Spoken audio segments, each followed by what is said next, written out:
All right. Okay. Hello. Welcome to the podcast that we finally have a title for. Welcome to the Sittin in the Voicecall podcast. I am one of your hosts, AnaMack, and with me, as normal, is the other host, DrDtroit. Yeah, I'm sitting and he's voice call. It, yeah. And also in the voice call, fuck you, is our producer, fact corrector, Vaughn. So today, well, hey, I want to give a little backstory. This podcast was supposed to get recorded like almost an entire week ago. Um, we got fucking arrogant, or I got fucking arrogant. And I was like, we can really record this whenever. We don't have to do this today. And then I lost power for 3 days. So we're recording it now. Finally. Yeah, better late than never. Yep. We don't make promises, TBH, so that's fine. Um. So what we're going to talk about today is something we talked about at the end of the last podcast, which was comics, and probably a comparison of comics and manga. I'm no expert. I just want to give my fucking troglodyte take on this.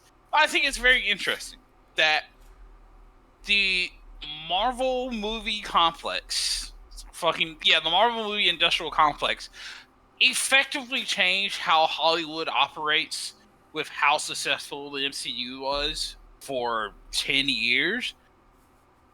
And nothing really changed for the comics. It's just, for so long, it's just been nothing but they're just still operating in the same manner that they were operating beforehand. It's not been successful for them. And now that the movies aren't making the money that they used to, I don't know. It looks real bad for Marvel right now.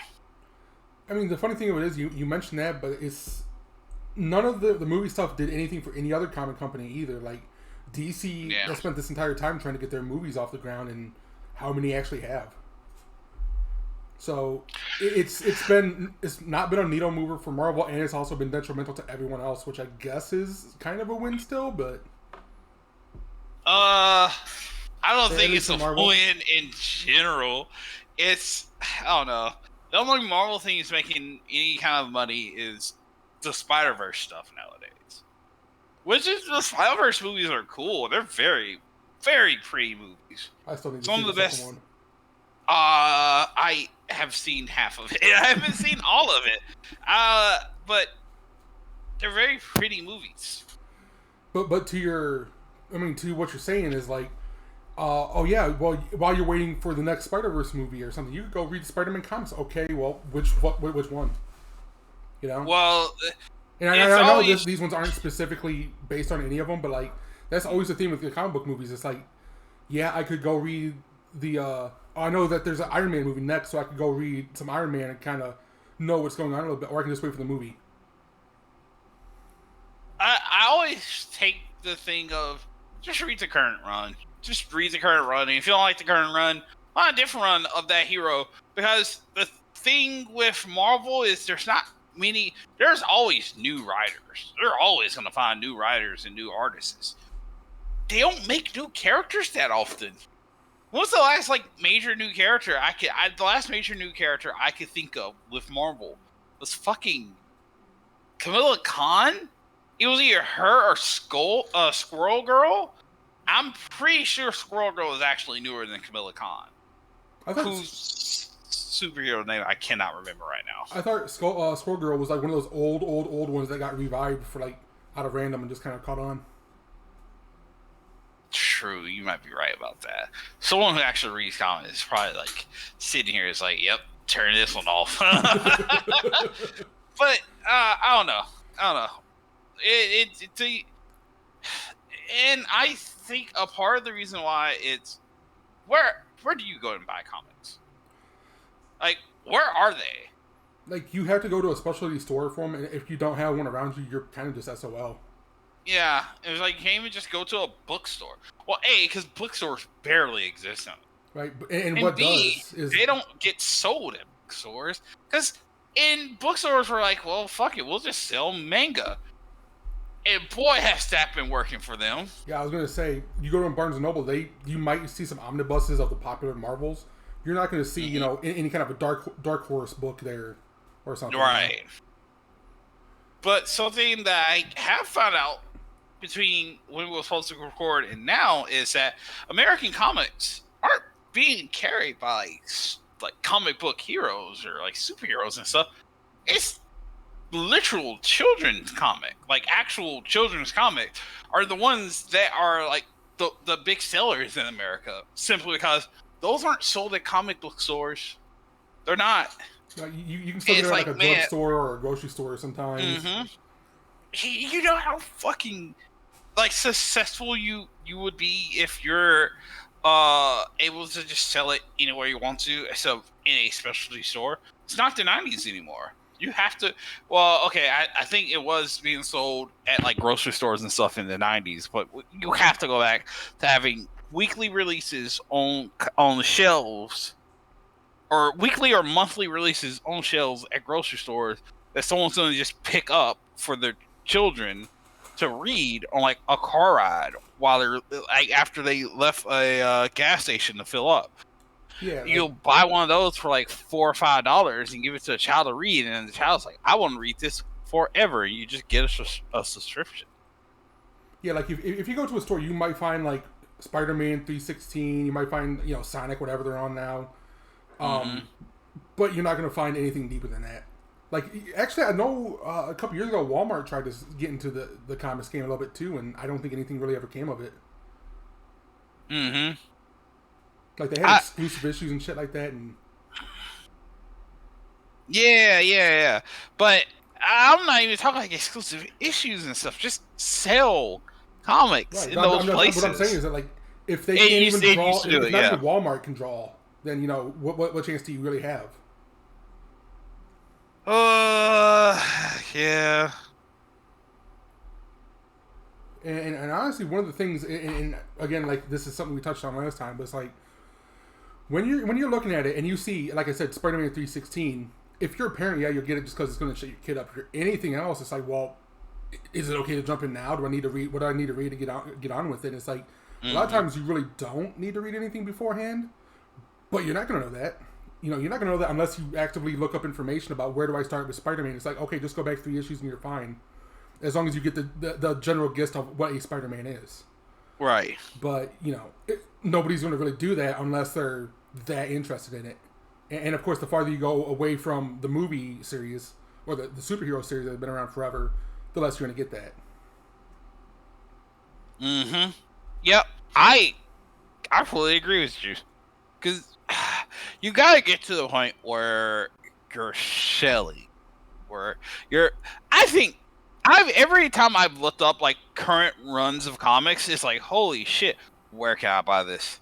Because there's a lot of really interesting ideas and stuff, and it's like sometimes you just like read the synopsis of a current. I think the way to do it, if you want to read a comic, is you read the synopsis of the current run, and if that's something you're interested in, you start with one of that run, because a lot of the runs aren't like. They're not in triple digits. That's just not a thing that happens. What it is there's some fucking subtitle in front of the super, like, either group name or the character's name, and that's how they're sold. There's not like triple digit. So the only single running comic focusing on one character with like no like we're splitting this off here, and here. It's the Sonic comics, and they even have their specials. They don't have like, it's not like it used to be with the Sonic comics where it's like, there's the Sonic comic and then there's the Knuckles comics, and then once the Knuckles comic ends and there's a single run of Sonic, well, Sonic got popular again, and now we're splitting off, and there's the Sonic comics and there's the Sonic Universe comics, and they're running parallel with each other, and sometimes stories that don't make the Sonic comics are going to be in the Sonic Universe comics. And now there's the IDW comics, and they're one singular run. The thing with the IDW run, though, Is like parts of the stories are in like what was the spinoff where they introduced electricity and Water Fox, Surge and Kit. Imposter Syndrome? Yeah, they have several of those little miniseries like that. They're really good about telling you which ones to read when. Oh, But the more you get of those, the harder it is to follow. Like, I was reading through the recent Power Rangers comics. I forget who publishes them. Because I don't think it's IDW, even though that's something they would do. It's definitely not... Hey, speaking of, did the IDW Street Fighter versus Ninja Turtles comic ever... Like, I remember hearing about that, but I don't remember seeing it. I have no clue. Alright, but yeah, keep going. I'm gonna look that up. But yeah, like, they're really kind of bad about it. So the more you get of those okay, well, it's Power Rangers, Pink Pearl, Power Rangers, the ghosts of the White Rangers past or something like that, yeah, you can be like reading, you get to Comic 100 and you're reading, and then Comic 101 is like a time skip and you're like, wait, did I miss something? It's like, yeah, you did. Well, what did I miss?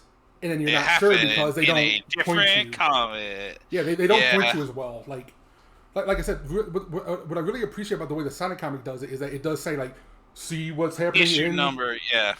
And not even issue number, it's like, okay, we'll see what happens next in Trouble Syndrome or Imposter Syndrome Part 1. And then as that storyline is going on in parallel with Imposter Syndrome, they'll call over to like Imposter Syndrome 2 specifically or 3 specifically.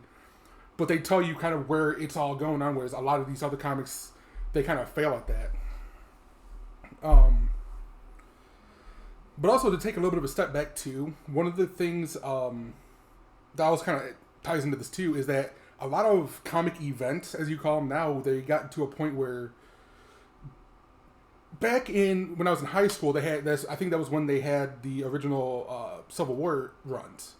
Oh boy, I remember the discussion around those things. And it seems so cool because it's like this big, world-changing event in issues of Wolverine, X-Men, Catwoman, Batman. And I know those are DC. I just kind of said them off the top of my head. But it's in Iron Man, Spider-Man, Batman, Superman. All the mans. Effectively, all every the mans, all the women. Marvel hero took part of Civil War. Right, and it's in each one of their comics. So it's like, okay, well, what if I go there and they don't have that issue? I just waste all my time reading this, and yeah, eventually you can get more, but it's like, now you're missing part of the story, and you're missing part of the story, and it's just going to be under your skin.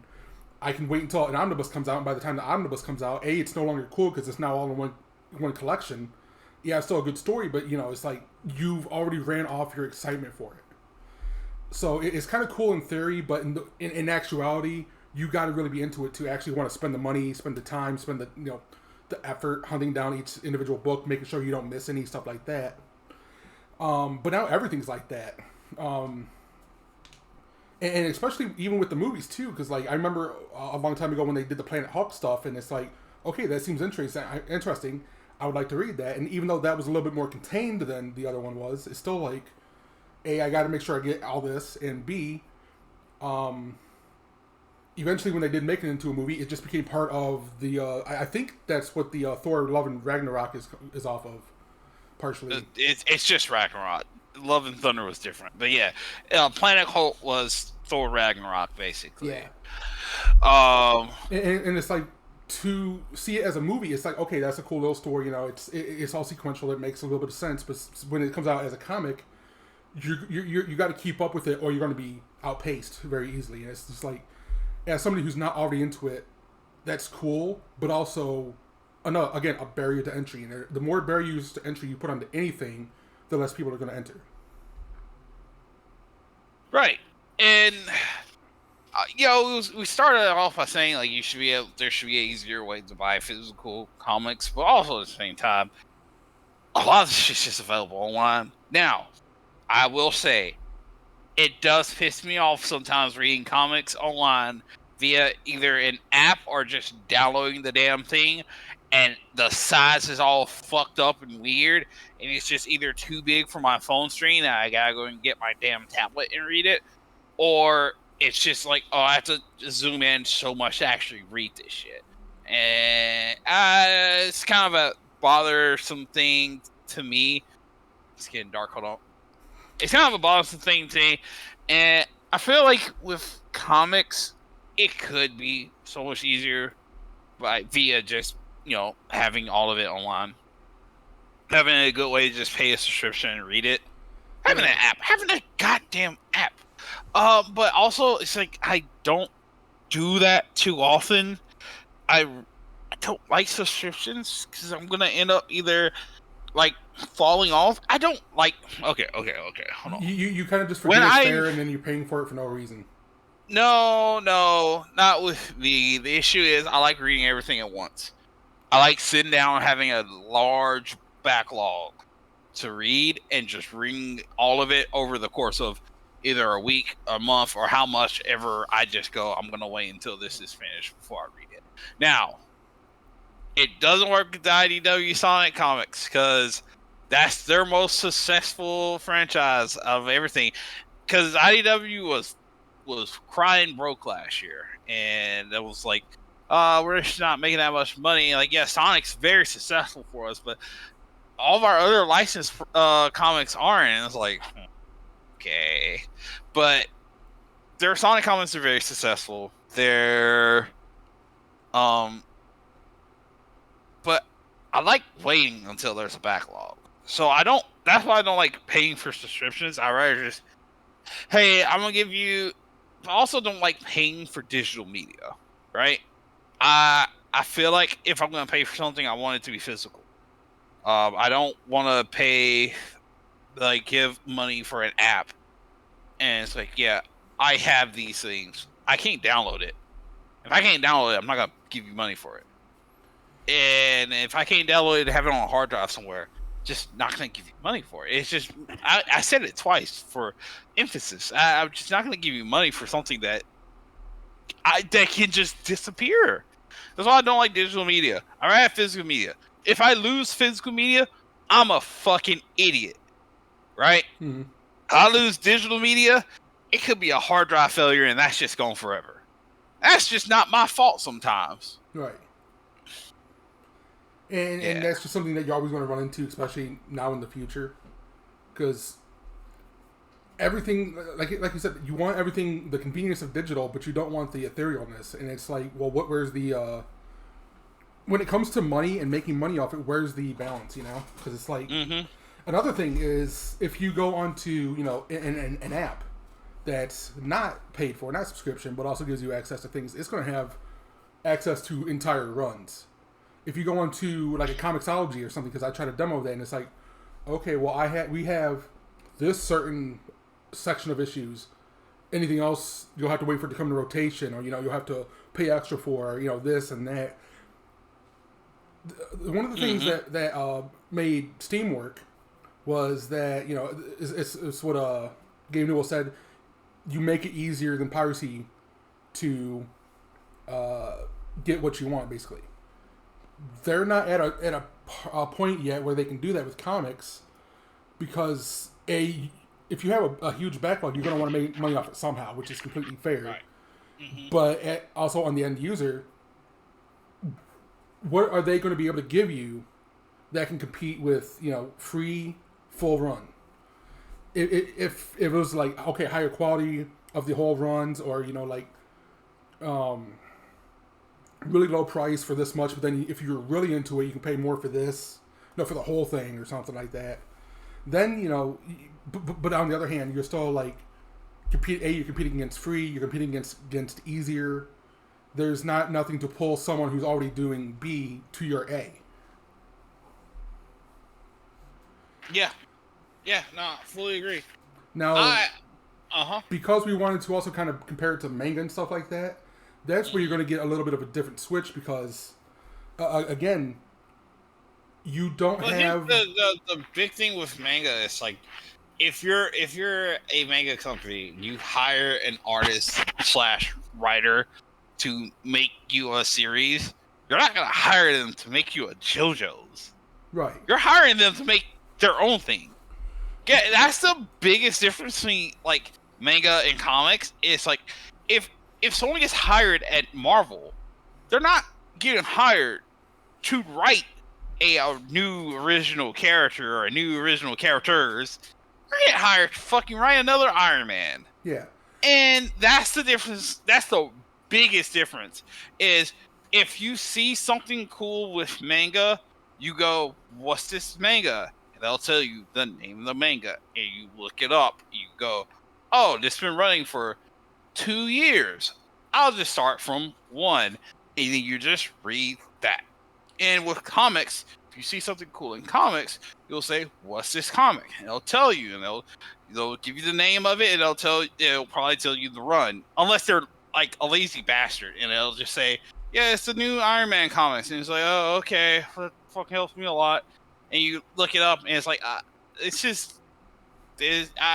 Sometimes it's just unhelpful. Sometimes it's actually helpful. They'll tell you the Iron Man run, and you look up that run, and you start from there. But then you feel like there's pieces missing because there's parts of Iron Man that's to be assumed that you know, because Iron Man is Iron Man. It's Iron Man. How do you not know that Iron Man's a dumb, useless alcoholic? It's Iron Man, and it's like there's oftentimes those assumptions that just don't like play out correctly. Well, it's also like how was I going to say it? If you go in, like you said, you go into a bookstore and you ask for, Batman recommendations, you're going to get, Batman Begins, Batman Beyond, Batman Killing Joke, Batman versus Superman. Hey, Killing Joke's very good. If and you've never read Killing Joke's amazing. Yeah, that's another one I've kind of wanted to read at some point, but again, it's just like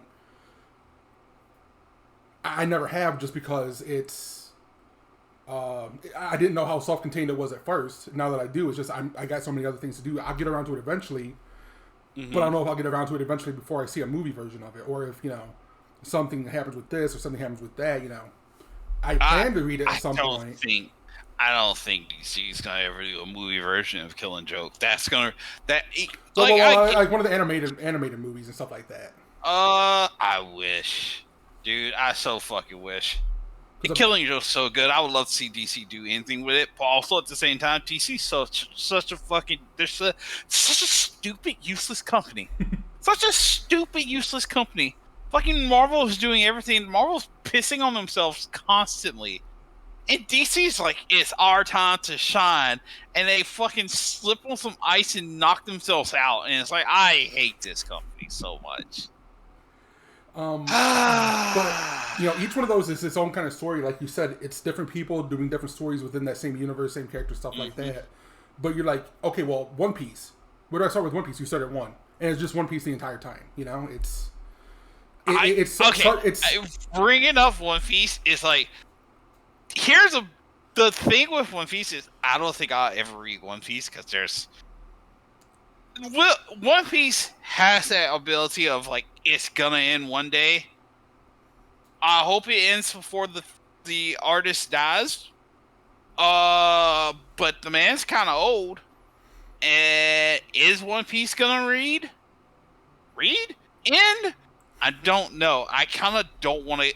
Until One Piece actually finishes, I don't think I'm ever gonna touch like reading One Piece. And that's fair. I don't want to read something that doesn't get a true ending. But like in 3 years, when it ends, like let's say you do catch the bug and you do want to read it, there's nothing stopping you. To read. Like the length is the only thing that's stopping you. Oh, there's so much to read. That's gonna be the only thing that stopped me. There's the reason why it's easier to read like a Batman is like you just gotta know the run, and when that run ends, that's it. Again, but you have Batman, you have the length of the entire franchise, and then you have to pick out which parts of it are worth reading, which parts of it aren't. Whereas One Piece, again, it's all one continuous story. Yeah, there's going to be filler, but there's already going to be, like, if you're reading it and it's like, well, I don't care about this, you can kind of just skip it if it's filler. It's all one thing. You kind of know what you're doing, whereas with a Batman, you're kind of going in blind every single time.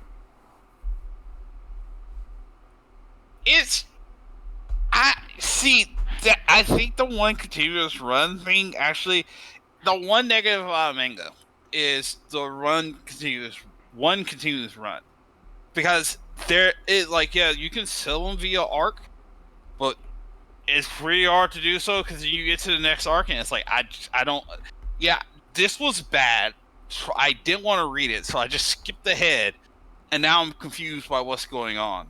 Whereas in comics, if you get to a run that's just dog shit and it's like, I don't want to fucking read this, you can go to the next run and you don't have to worry about anything that happened last time actually mattering. Because this is a different writer and a different artist. And I think that's the one advantage comics has over manga is if you think something's ass, just skip it. You don't have to read it. See, but even then, it's like when I hear that, the first thing that comes to mind is, well, okay, well now we got to do the origin story again for this character. Yeah, sure, it'll be a little bit different, but we're treading over old ground in its own way half the time. And then the other half is just, like I said, you read Batman version A, and then you read Batman version B, and then Batman version C, and it's 3 completely different things, and it's like, well, okay, now which one do I read next? Do I read D? Is it going to be more like A, which I liked, B, which I hated? Is it going to be more like F, which I haven't read yet? Or, you know... What do you mean by this? No, if you read A and you're like, I like A, and then you read B and it's like, oh, this is dog shit, and then you see that the writer from A wrote Iron Man C, you just go read Iron Man C and say, fuck this. I don't want to read any more Batman. I just want this artist, this writer, I like their style of writing.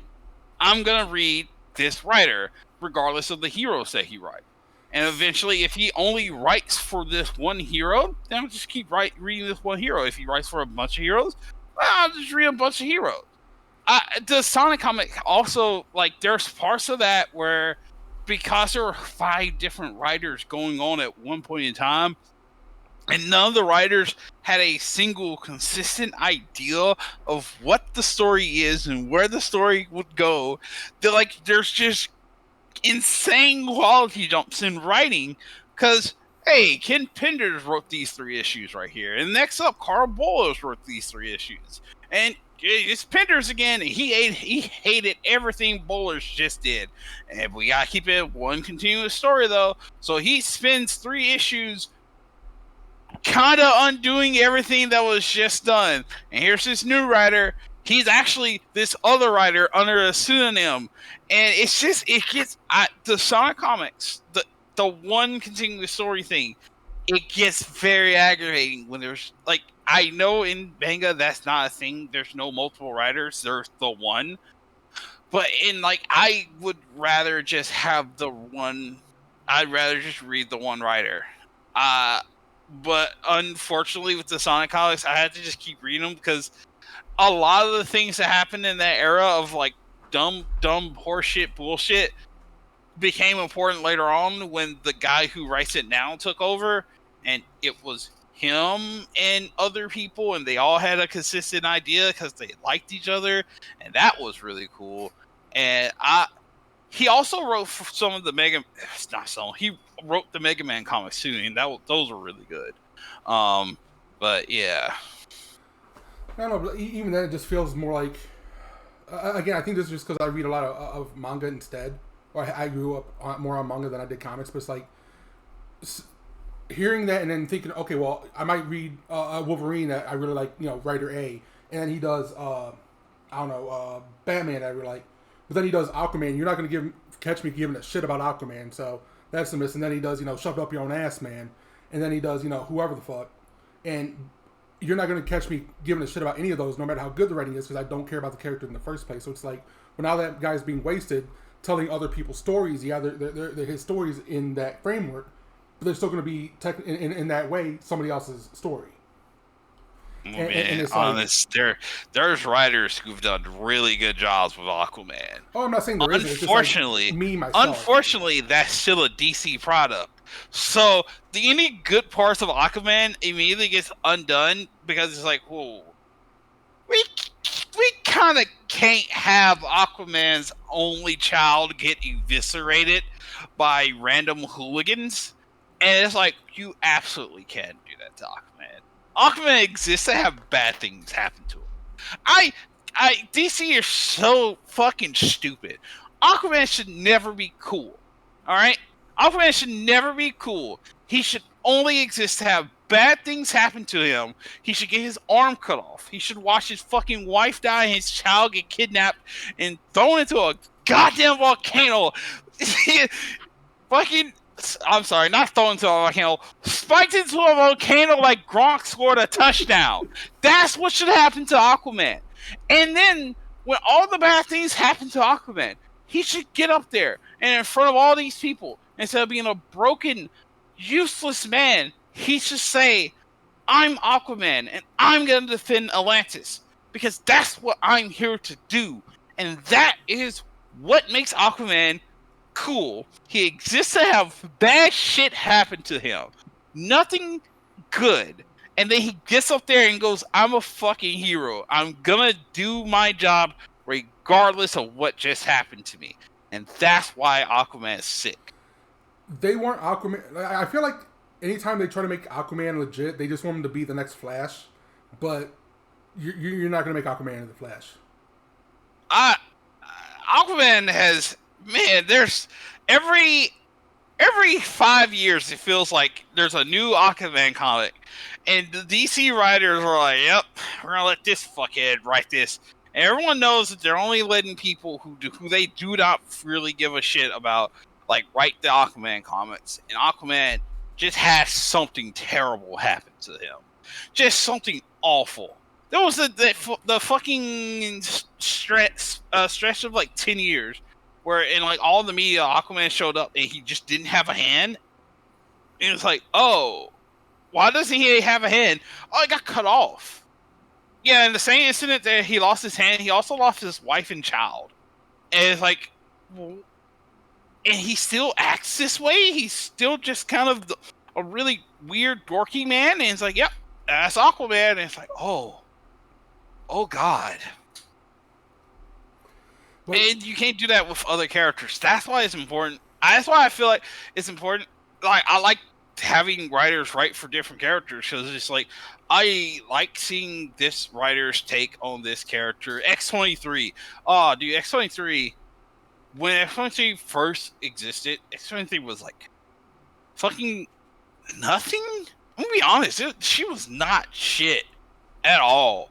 And by the end of like her second run, it's like X-23, yeah, deserves like the title of Wolverine. If that gets passed on to her, yeah, she deserves it. She's fucking cool now. She's sick, but it sometimes takes a while to debut a character, and then oh yeah, this wasn't good. Let's just try this again. You can just do that. If a manga debuts and it's just not good, it's just not good forever because no one else is gonna write that. Like there's like we can think of like 100 mangas that everyone knows and loves. For every fucking 5 of those, there's 20 just dog shit. Just dog shit. And sometimes those guys get different chances with a new story. Sometimes they don't. And sometimes they're like, well, I have the rights to this, so I'm going to keep writing it. And it just never gets good. It just never gets good. Some people just aren't good at it. Yeah, and that's fair. It's just, I kind of prefer the style that has, where it's like, okay, well, yes, maybe he made 3 dog shit manga, but, you know, they were like, okay, a whale that invents video games for undersea people, and then the next one is like steam locomotives that turn into giant robots or something. You know, it's wacky shit instead of just, oh, here comes another Wolverine comic, and you know, yeah, it can be good, but at some level, it is still just another Wolverine comic. Unless it's like the best Wolverine comic, and then, you know, the previous best becomes just another Wolverine comic on some level. You know, it's, yeah, you might be getting dog shit, but at least you're getting interesting, different dog shit. And if you get a dog shit, you know, X-Men comic, you already know what you're getting into, so it's like, well, I've just lost all interest in this. Huh? What do you mean? If you get dog, yeah, okay. If you get dog shit manga, it's like, oh wow, yeah. Well, maybe like, eventually it'll get good. It can be dog shit in an interesting way, whereas you're gonna get a lot less of that with Western comics because they take less chances. That's bias. That what that is. That is bias. That is I never claimed not to be biased. It's. That's just, I don't know. But that's also my experience. It's just like I like comics more than manga. I'm that kind of person. It's just I think the U.S. comic and the superhero comic industry right now is in a dog shit place because their companies ran by fucking buffoons. But still, if you put two in front of me, if you put like a fucking Wolverine comic in front of me and a just random manga in front of me, I'm gonna read the Wolverine comic 100% of the time. Even if the manga has something interesting, it's like I'm gonna have to sit through a lot of horse shit. You can skip the horse shit with Wolverine. You can just go right into it. You don't have to have Wolverine's origin story. You don't. You really don't. Everyone knows it at this point. And if you don't know it, hey, go pick up literally any other Wolverine comic, or go on the internet and read this. I don't need to give you the origin story. It's fucking Wolverine. Here's Wolverine stabbing a dude. That's sick, isn't it? See, and then again, my bias leads me to go on the other way, where it's like, yeah, this manga, it might be, of adequate quality, but it might have a chapter that's completely batshit insane that I'll remember forever. While on Wolverine's side, you probably either going to get angry Snickbub or you're going to get sad Snickbub, and it's like, yeah, it might be a really good story, but you're getting a known quantity, whereas the other one is like, quality be whatever it is, you might find something a lot more interesting. It's the same reason why, like, when I start going to like when I have money, I like to go and look at going to record stores and buy just based off of if I find a name interesting or if I find the cover art interesting on a CD or something like that, and it's stuff I've never heard of and never will hear of, but I'll spend $5 on it, listen to it, and maybe it's the worst shit I've ever heard. Maybe it's stuff, like I said, maybe it's something that I'll be listening to in 10 years. Whereas if I know I'm going to buy, and we'll even say like a Rush CD, it's going to be good, but you kind of have an idea of what you're kind of going to get. I like getting what I know I'm going to get. And that's fair. I think that's just like one of those preference things. I like knowing what I'm going to get. That's a big part of it. I like paying attention to writers and knowing what I'm going to get from them. Now, actually, that's something I was going to transition to earlier, too, was when you actually go to spend money on the physical thing. Like I said, you can very easily buy, like I said, Batman, The Killing Joke as a single book nowadays. Mm-hmm. When you go to, but like if you say, like I said, if you go to Batman, you buy that, you really like it, you kind of don't know which one to go to next as in terms of story, whereas with a manga, you can just like buy 1, 2, 3, 4 sequential. You just read the back of the thing, and you kind of know you don't know what you're going to get, but you kind of have an idea of what kind of story it's going to be. Whereas you go over here, what's it going to be? Is it going to be happy Batman, sad Batman, maybe a comedy Batman? But that doesn't tell you anything. Like if they say, it's an action series, Batman goes and he fights the Penguin one-on-one in boxing. Okay, that doesn't tell me shit other than it has some boxing focus.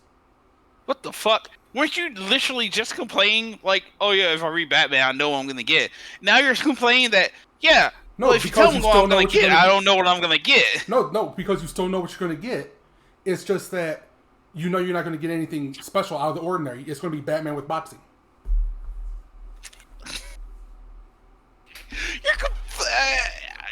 No, alright. You don't read enough comics. Like, I know I don't read enough manga. You definitely don't read enough comics. Yeah, and I'll admit that. That was insane what you just said there. I'm not like I read a lot of comics all the time kind of person. That was crazy. You know that? Shit. No, it's like all the trappings around it that attract you seem to repel me. I think is the kind of the takeaway here. So, like, the reason why I read a lot of licensed comics is you don't have to do origin stories. You don't have to do an origin story for Sonic. As a matter of fact, Sega says you can't do origin stories for Sonic. So you just don't have that. And the IDW comics just start off with, shit, here's a problem, Sonic shows up, solves it. And it's like, bam, now you understand the character. The character solves problems. He shows up and he fixes a problem.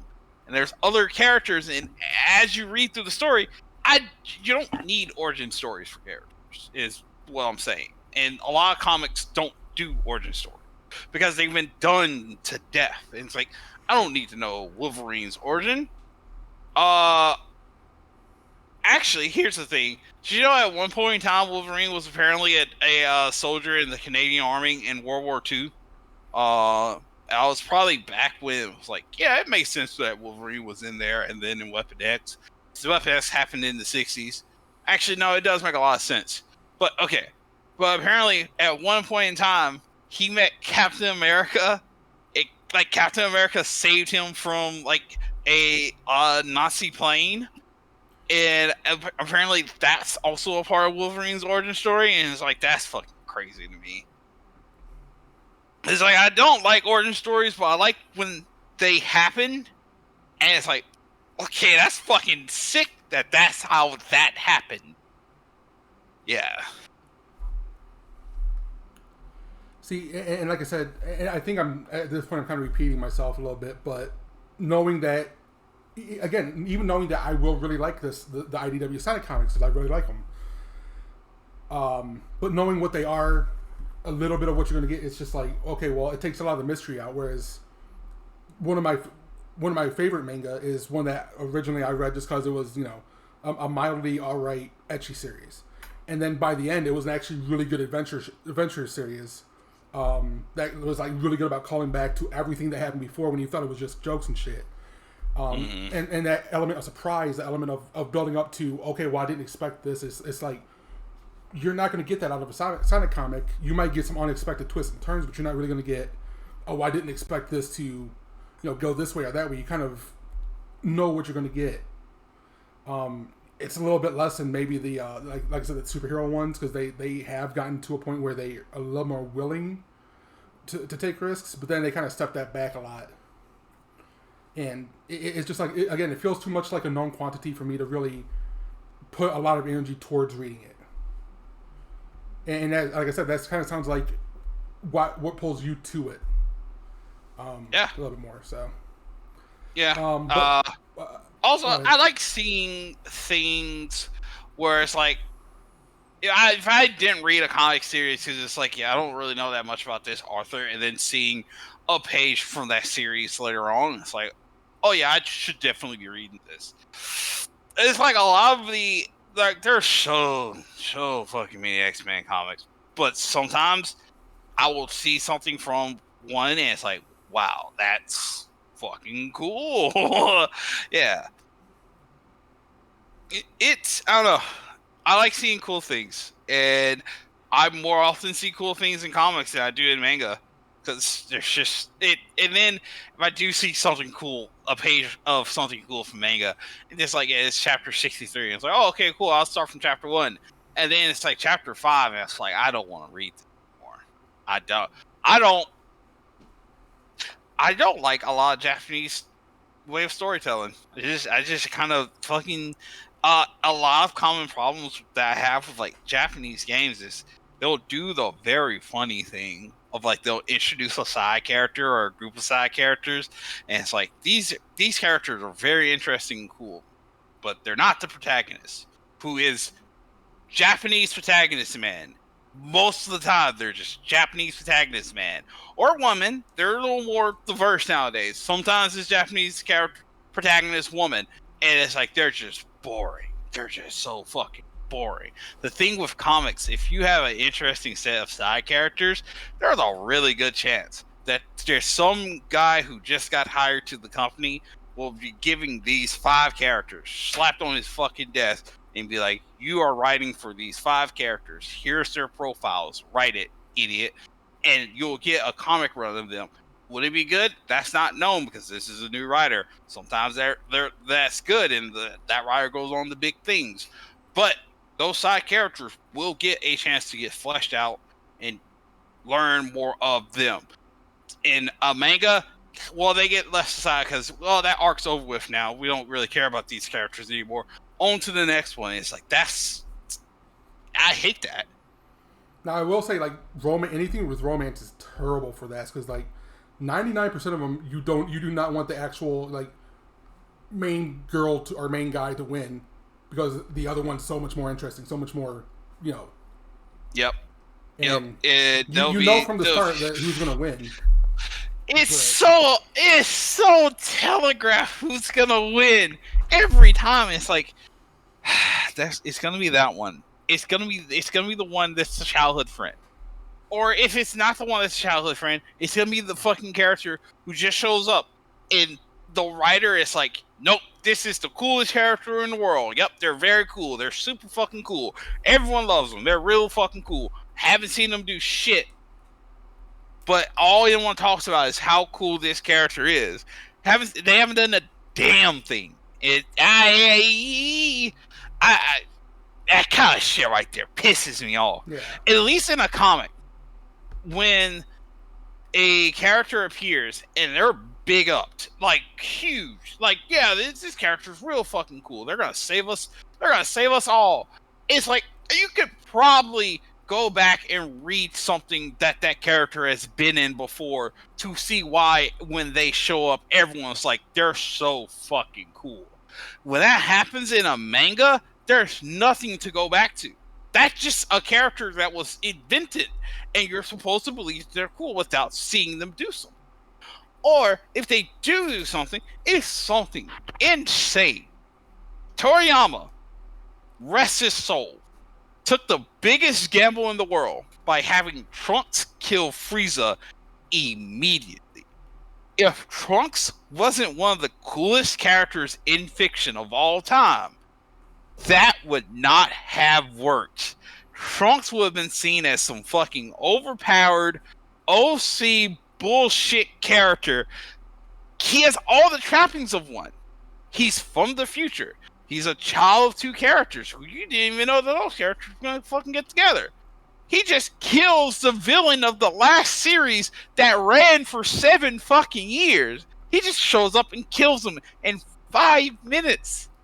And this was after... And he has a... Yeah? This was after he tried something similar with trying to push Gohan, wasn't it? No, Gohan doesn't actually get his, like, actual, like, yeah, Gohan's really fucking good and strong push until here.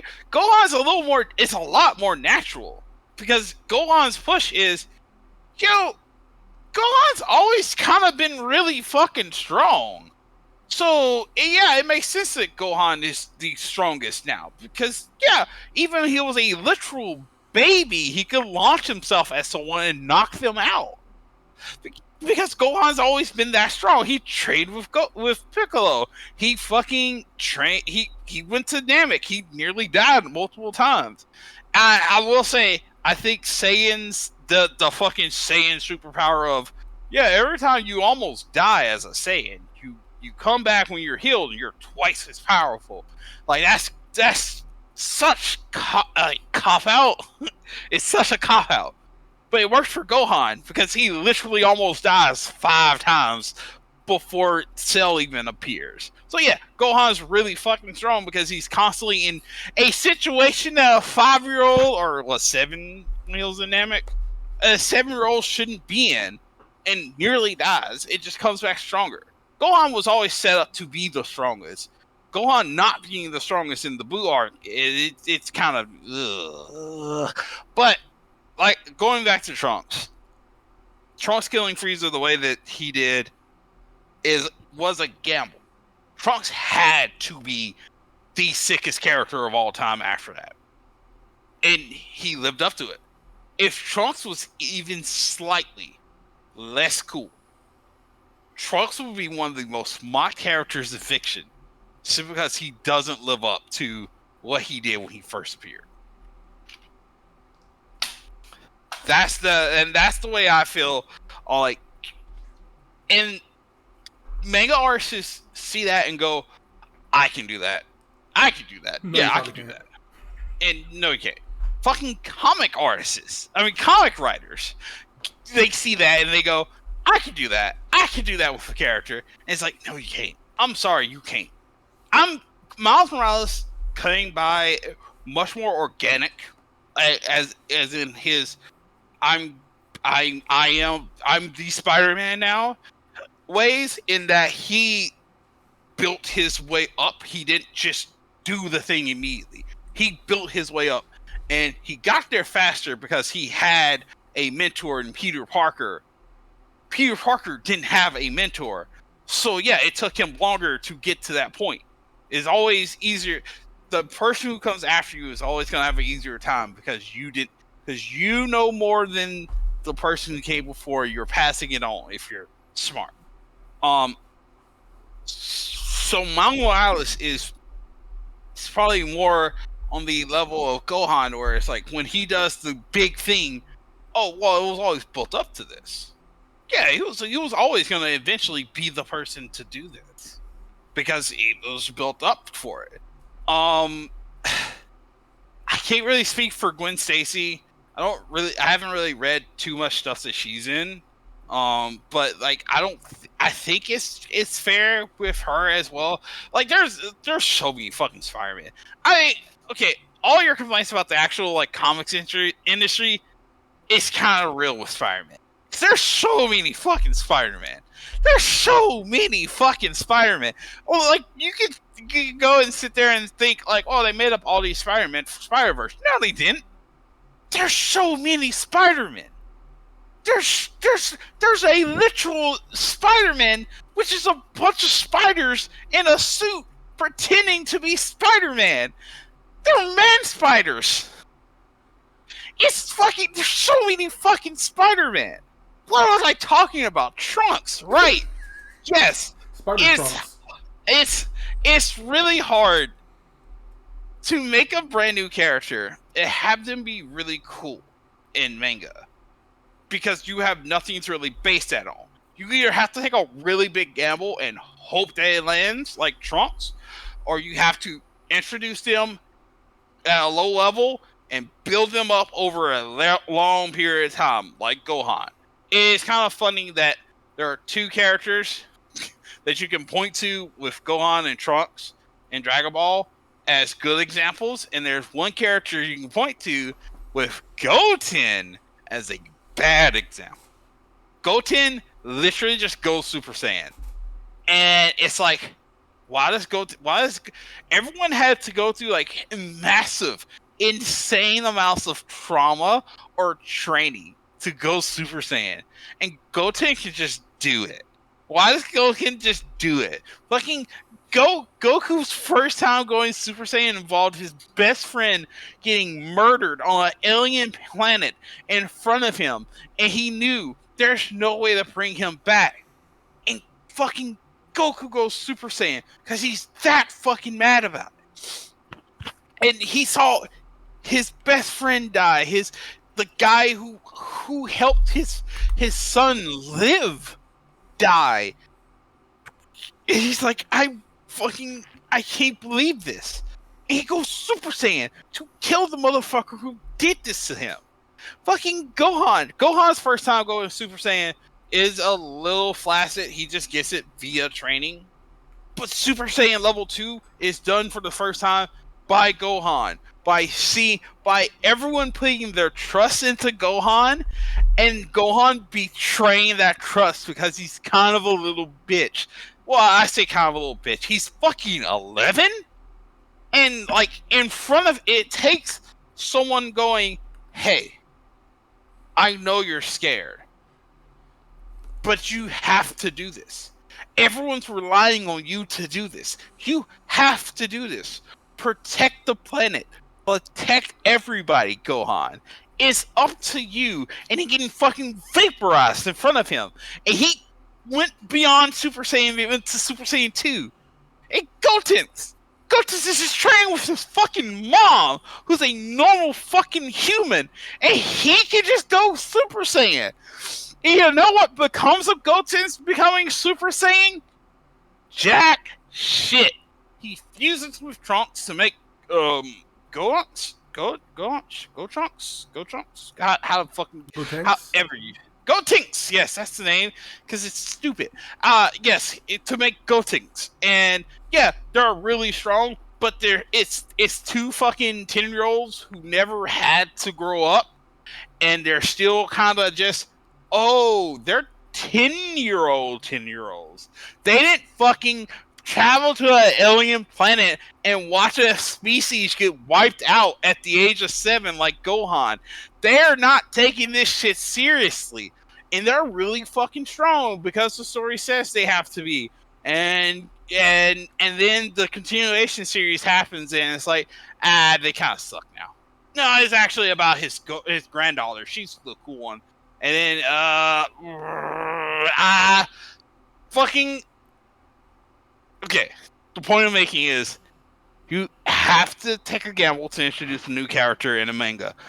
In a comic, if I'm reading a fucking comic, and it's about these 3 fucking Jackals who are mutants in the X-Men universe, and they're doing shit, and then bam, Wolverine shows up.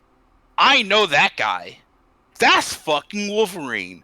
I'm fucking Leonardo DiCaprio eating popcorn and pointing. That's Wolverine.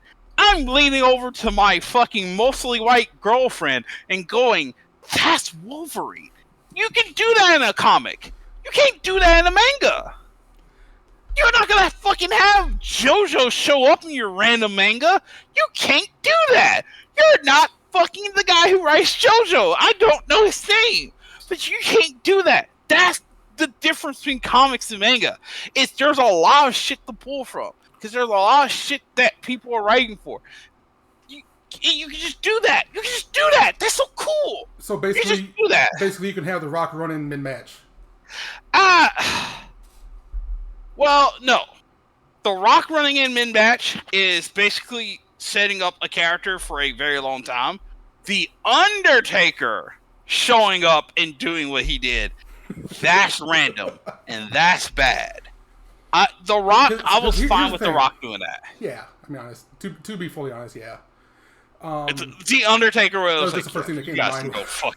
You guys can go fuck yourselves. That's when I was like, I'm checking out of this shit. Fuck you. But I mean, you say that, but even with Dragon Ball Z itself, like to us Americans, we didn't get a lot of the original Dragon Ball. So when Dragon Ball Z comes along and they say, well, Goku's this, this thing. You kind of have to trust him a little bit, and that's kind of how it is throughout manga. Like you said, oftentimes there's not something to go back to, or maybe something to go back to that we can access as people who aren't Japanese or don't speak it. One of my examples I thought of was Great Teacher Onizuka. It was based off of an earlier show, or earlier series, Shonen Gumi Jumi or whatever. I said that completely wrong. But you watch the GTO as a standalone because that's what got released over here, and you kind of got to trust that. Okay, this guy is as cool as they say he is, and they kind of prove it through those early episodes that yeah he is or no he isn't. You kind of go from there. So it is a disadvantage there, but it's not something that can't be overcome. No, you can't overcome it. There's plenty of good manga artists who overcome. I think, you know what? Now that we're saying this, I think the ability to overcome new character syndrome is what separates a good manga artist / writer from a bad manga artist / writer. Because when you don't have anything to pull from to show why this character that's brand new is able to do the really cool shit, you really have to sell that character. Or you start them up from the bottom. And you are putting a lot of fucking investment into this character to get the big payoff. If you fuck that up, your people will drop your fucking thing in droves. Yeah, if they feel like they shouldn't have gotten they shouldn't have been the one to get this thing, or they showed up and they did the really cool thing of killing the bad guy. And they're kind of just lame. They kind of suck.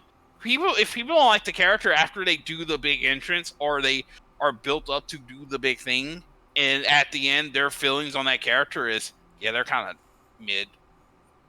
You fucked up. Yeah. You fucked up. Now there is also one thing I kind of wanted to get in touch with that, if you don't mind going overtime a little bit. Yeah, that's fine. One of the things that I like the most about the way it is done through manga is that a lot of times quote unquote tomorrow's creators, or even today's creators, however you would want to say it, are people who were drawing, fan books for whatever was popular, a couple years ago or 10 years ago, however you want to do it. But they're not, whereas over here, I was watching a video on Todd McFarlane, like, one of those Rise and Fall or whatever the fuck. And it's like, man, I didn't know how much work he put in, but, it's just this story of he made these characters. He was drawing every day. He was sending every week, to all these companies. And all he got out of any of that was, I get to draw Wolverine, I get to draw Captain America, shit like that. And it's like, for him to actually make something of his own, he had to go, like, basically save all his money and then make his own company, which, again, is its own gamble in and of itself. And it's one that succeeded, but how many people have done that and failed? Like, there's a shit ton. Yeah. There's a shit ton of, like, minor comics written by people who are like, the biggest advantage manga has is, like, if you're getting published in one of the big, like, publishing things, I don't fucking know what they're called. If you're getting published in one of those, you're allowed to have your own characters and your own thing. But that's not, if you're writing for Marvel, you're probably not allowed to have your own original characters. Right. And unless you're one of the less few who, like, Marvel goes, we're making new characters, and you get to do it. Unless you're one of those people who Marvel trusts enough to make new characters, you're not going to have your own characters. You're going to be known as the guy who wrote, if you did a good job, you're going to be known as the guy who wrote Wolverine really good.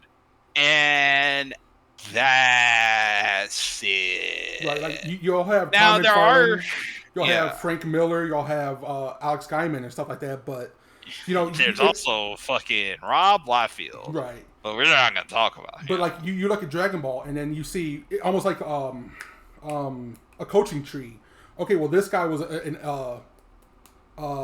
what's the word I'm looking for? Like an assistant artist. This guy was an assistant editor. Mm-hmm. This guy just did background for Toriyama, but he learned so much through that he got to make his own thing. And the fact that there are on every new shelf, like you said, those big thick magazines where they're gonna have like 6 or 7 different series at a time, one chapter at a time. You can just pick something like that up and say, okay, well this seems interesting, that I don't care about, this seems interesting, and then kind of go from there. Whereas anything lower than the top level of American comics has no visibility whatsoever, which I think is one of the biggest downfalls. Well, like I said before, children's comics are the biggest comics in America right now. Right, but I mean, imagine if, like I was saying earlier, you have individual comics in Walmart, like issue 104 of whatever the fuck. Imagine if instead you had like a big, thick magazine of 6 or 7 different series, all, with maybe a theme, but a low-risk way to check something new out. Instead of, I'm going to pay $2 or $3 for a single, 20-issue comic book or 20-page comic book, or I can pay, maybe $10 for 150, 200 pages of comics, and I might find something new that I really like. Or maybe I like all of them, and I'll start buying that thing in and of itself. But there's no visibility for anything that isn't, basically Marvel or DC or select others. And I feel like that's the biggest issue that I have with comics is just, or not that I have with comics, but in terms of like visibility and where I would want them to be as a industry is just the fact that there's no way for anything to gain any traction that doesn't already have some kind of traction to it. Again, unless you strike absolute perfect timing, perfect gold light like a Spawn does, Yeah. You have to. There's a lot that goes into writing anything, really, and you have to. A lot of it is fucking luck. A lot of writing anything, getting big, is luck. 100%. It's just so hard to publish stuff. It costs so much money to self-publish, and you just don't really get the marketing that having the big fucking M on the side or the DC on the top corner of your comic would give you. Yeah. So, like, if you publish something, even if you have a relationship with the local thing comic store. Yeah, that's it. Even if you have a relationship with the local comic store and they're selling the stuff that you publish in there, you're gonna have to do a lot to sell it. You're gonna have to be there in person to sell people on your new thing. And even in manga, that's true. Like, if you're not in the big show and jump, like, why would anyone read this? Well, I don't know anything about this. Well, see, here's the thing: if you're not in Shonen Jump, there's weekly Shonen, there's Shonen, monthly, or there's like several different. Yeah, but this is still Shonen Jump. Like, yeah, okay, no. Like, yeah, it's not Marvel, but it's still you're still being put on one of the bigger stages. Well, what I'm saying is, I'm talking about independent publishing. Right. Okay, but that's the thing is like I've discovered recently that most things that I try to tie into something, I end up tying into wrestling. It feels like there's no independent scene like if you back in the day you would have heard of Samoa Joe, Daniel Bryan, Bryan Danielson, CM Punk, shit like that. You could go and buy a Ring of Honor DVD at FYE, or you could go and look up a Nick. If you hear about Nick Gage, you can go see a Nick Gage match, and it's a little independent thing, but you can see this. You can see it. Whereas an independent comic, where are you going to see it? How are you going to get to know about it? There's not really a way.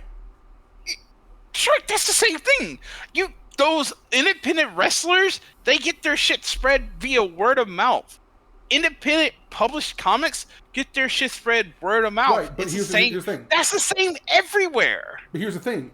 If you hear about a Nick Gage, then you watch a GCW show, or you watch a D5 show. You watch a show that has a lot of other stuff, then you catch on to other things, and then you start being that word of mouth. Whereas if you go for The Walking Dead, back when that came out, it was on the shelf next to Zombie Apocalypse and Barns full of zombies or whatever the fuck. How are you going to decide between those? If you try one, you have the opportunity cost of the other two. If you go to, like I said, a GCW show, you have the opportunity to get more. There's nothing to give you that plus, like that extra exposure that you're comparing two different things to each other and going, sure, you're right. There should be an independent publishing company that publishes independent comics with each other in a big 100-page monthly thing, and that would be how you would get a lot of independent publishing things. And then eventually they'll get big enough to where they'll have more and more artists and writers, and then it just becomes a company. Right. You're just talking about Vision Comics. All these other smaller comics that used to exist and don't anymore, that got squeezed out because everything gets squeezed out. Yeah. Everything in America is getting squeezed out. If you're not the biggest thing, you're making shareholders a shit ton of money, you're going to get squeezed out, and you're going to either have to shrink and get smaller and be smarter with how you get stuff, or you just become really fucking big. There's no billionaire Ted Turner out there bankrolling some company to publish independent comics. That's not a thing. So there's no AEW for DC and Marvel's WWE. That's not a thing, Detroit. Yeah, what you're asking for is something that doesn't exist. Yeah, and I'm saying that it should, and that I don't think that's unfair to say or to ask for. Oh, yeah, but you're saying you're comparing it to Japan, where it's still not a thing. What do you mean? Like, there's light novels. Those are all independently published. There's no company that just publishes those. And if they're publishing many light novels in one big package, that's not independently published anymore. You're not asking for independent publishing. You're just asking for smaller publishing companies. And everyone in America is asking for smaller companies to do smaller things with smaller creators and not just, DC Marvel. DC and Marvel used to actually do things that weren't just their staple, like, heroes. But eventually that stopped selling. And if you're not making money for the shareholders, if you're not making money for the shareholders, that's the most evil thing in the world. You gotta fucking go. We're only doing Captain America nowadays. Fuck you, smaller hero who we deem not important anymore. That's like fucking, yeah, that's just a thing. That's just how it is. That's America. Unfortunately, that's America. The problem with comics is comics are made in America. There you go. The problem with comics is that they're made in America. You want to end on that? Probably. I was gonna say probably should, but then that sounds a little too aggressive. No, I think we should end on that. I think that's great. Okay. And